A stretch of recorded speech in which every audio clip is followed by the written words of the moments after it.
A 5% increase in sales revenue to 44.2 billion SEK was one of the highlights of Ericsson's first quarter report. Improved cash flow and continuous improvements and investments in LTE and multimedia also stood out. Margins remain noticeably under pressure.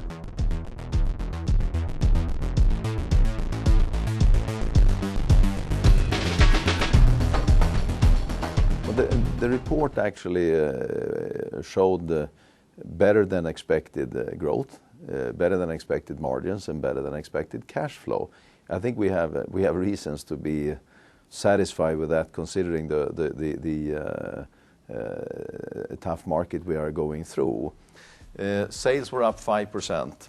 We are going through a period of lower margins, and we have to really make sure that we leverage our leadership and defend our prices and work with our processes. High profitability and performance that give us the freedom to act and steer the company to where we want to be. Growth in emerging markets also proved to be of interest. If we look at the overall, emerging markets or high growth markets are what is pulling growth for us. In this particular quarter also, US was stronger. Latin America is quite good, lots of 2G expansions, 3G rollouts.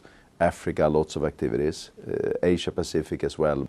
And India's growth was noteworthy. India has come from a background place a few years ago and is on its way almost to the biggest market unit. There is tremendous growth. We're putting up a base station there every 10th minute around the clock. It's just unbelievable, the activity level.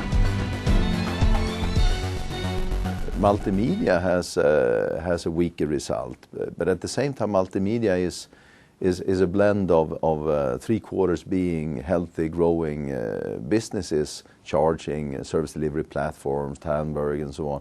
And we have also there 1 quarter being new areas, IPTV and enterprise applications, IMS, where investments in R&D are quite big, and that's what pulling the result down.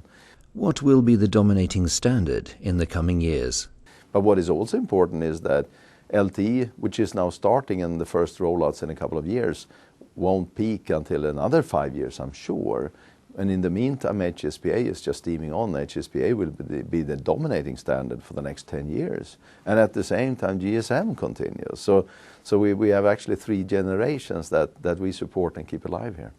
We are not really giving an outlook. What we're saying is that we find it prudent to plan for a flattish mobile infrastructure market. That doesn't necessarily say that that's the way we think it's going to end up, but that's what we are planning for.